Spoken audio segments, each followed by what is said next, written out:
5-gallon tank. You guys haven't seen it in a while. Yo, these fish are so sick.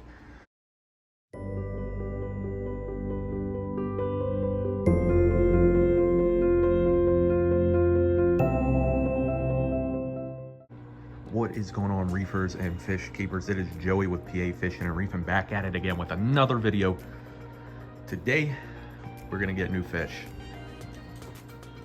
Today I went to Petco and got some freshwater fish this time. So I don't know if you guys seen in my previous videos, I made a aquarium setup video either a year or two back of a marine land 5-gallon portrait tank as a saltwater tank. And I did a couple videos after that with that tank, but I tore that tank down and turned that into my only freshwater tank, which I will show you here in a minute. I think you saw a clip at the beginning of the video, but yeah, we needed some fish for that. It's been cycling for like 7 months, and I try to keep the ammonia going by adding a little bit of fish food each time and did frequent water changes. I only do about a gallon and a half water change on the 5-gallon tank, and I have to keep up with the evaporation because saltwater or freshwater micro tanks or nano tanks are prone to parameter swings very easily compared to bigger tanks like this 40-gallon here, which is doing fine, by the way. There's the bicolor angelfish that we added in the last video. He's doing great. But yeah, so I went to Petco. These guys have been in here for a little bit, so I have to take them out as soon as possible. I did get a neon dwarf gourami. They'll do fine in a 5-gallon tank short term, so he's going to be in there for a little while. They really recommend 10-gallon, but a 5-gallon is temporary and okay to put in there. Ember tetras are native to the Aragua River Basin in central Brazil, especially in the Mato Grosso region. They are usually found in oxbow lakes and flooded tandem forests. And of course, we can't forget the neon dwarf gourami, who are actually a captive bred color morph. They're not a wild species. The real dwarf gouramis, which it is native to the slow plant choked waters of India, Bangladesh, and Pakistan. Forever. And of course, these guys are suitable for 5-gallon tanks. I'm sure you guys heard of the Ember tetras. These guys are perfect for 5 gallons. Most people go with neon tetras, black neon tetras, or green neon tetras if they want to go anything a little bigger, like a 10-gallon. You can't put them in a 5 because they grow a little bit bigger than the Ember tetras do.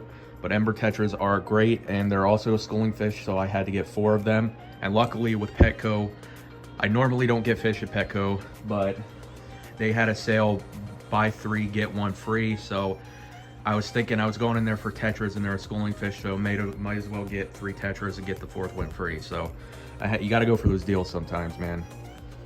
So I got him, and I got this gourami. Never had a gourami before, but they're really cool looking fish. So we're gonna check these guys out, get them in a container, and acclimate them. So let's go ahead and switch these guys over to a container so that we can acclimate them. Here is a better look of the neon gourami. Really cool vibrant colors on that guy. Stripes of gold, orangish, and neon blue. Beautiful. And there's the Ember tetras. Now, the Ember tetras, they are very, very small juveniles. Like, these guys are really small. They will get a little bigger in the tank, but not much bigger than this, actually. So we're gonna get all the fish in this container right here and slowly acclimate them. So let's go ahead and do that. All right, guys, we got the gourami here. Slowly put him in with the water.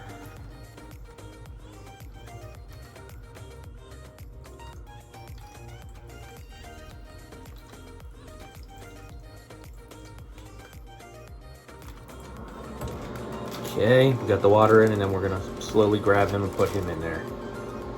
All right, guys, he is in there, so we're gonna do the Ember tetras now. All right, guys, so we got all 4 of the Ember tetras and the dwarf neon gourami in the same container. and we're gonna start acclimating them. Now, same thing with salt water as it is with fresh water. We gotta slowly acclimate our tank water from the 5 gallon over to their water that they came in from Petco. That way they can get used to our tank parameters so that they don't get dropped into the tank right away and go into shock or freak out and stress out and die. So we want to make sure they feel comfortable. All right, we're gonna go and get the tank water from the 5 gallon and slowly put it into here. The gourami's freaking out a little bit because he's in a place that he doesn't recognize. So we're gonna go and do this quick. All right, you guys, I don't know if you've seen this tank before, but I'm pretty sure you have if you watched my past videos. If you remember, a year and a half ago or 2 years ago, I set up this tank as a saltwater nano reef. Had a clownfish in here, had a couple corals. Had to tear that down because I had over 3 saltwater tanks set up, and it was getting too much for me because I had less time on my hands with a new job and all. So I had to skip out on that, tear that down, and I redid it as a freshwater tank because freshwater tanks are a bit easier than saltwater nano tanks, but you still have to watch for the same tank parameter swings that happen more often with smaller tanks than they do bigger tanks like the 40 gallon Bowfront.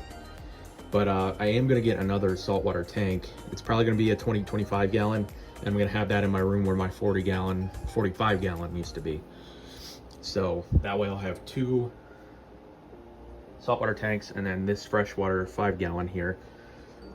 Thinking about getting maybe another freshwater tank too, so that way I have 2 of both. Because originally, before I was a saltwater reef channel, I used to keep just freshwater aquariums. But everybody knows once you fall in love with saltwater, you kind of get more swayed that way than you are with freshwater. But I still love my freshwater aquariums, or freshwater fish. I just prefer saltwater better. So we're gonna get a little bit of this water. We're probably gonna use, I have a turkey baster that I used specifically for aquariums and water changes and acclimating, etc., for saltwater and freshwater. We're gonna use that to get some of this tank water out and put it in with the gourami and the ember tetras. So let's go ahead and do that. So here it is, pretty basic. You can see some water stains from the last time I used it for this tank. So we're gonna go ahead and take the back top off that keeps the filter media, and we're just gonna suck up some of that water, put it in the thing. And yes, I know I still have the old saltwater paintings up. I'm gonna put some freshwater ones on here instead.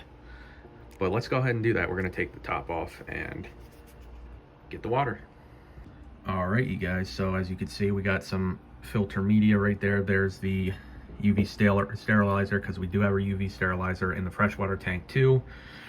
And we have our return pump, and we have the heater right next to that, which is set to 78 degrees. That way it's always tropical temperatures in here because those are tropical fish. So we got some bio bowls on the top. I have some ceramic bio rings under that, and we have some sponge and carbon below that. This came with like the regular cartridge filter socks that you could replace every 3 months, but that's a scam. Don't listen to that shit. Sorry for my language, but yeah, you guys got to put your own media in there. Don't rebuy the same filter cartridges because they just want to make more money off of you. By replacing that, you also restart your tank because you're throwing all the beneficial biological media and bacteria that forms on the filter cartridges away when you throw them away and replace them. So that's a tip if you didn't know it. Do not buy those filter cartridges. Either buy your own media or use the same filter cartridge and just rinse it out with tank water, not tap water, because tap water washes off all the biological bacteria and beneficial bacteria. So what we're gonna do is I'm gonna go in here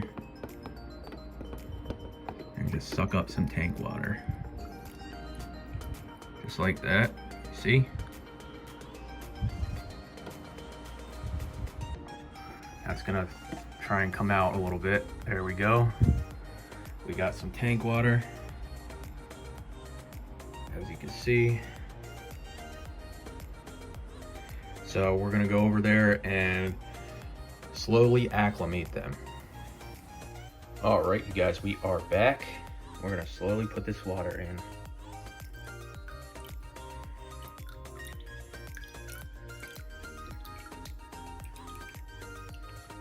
The gourami's freaking out here because of the lighting.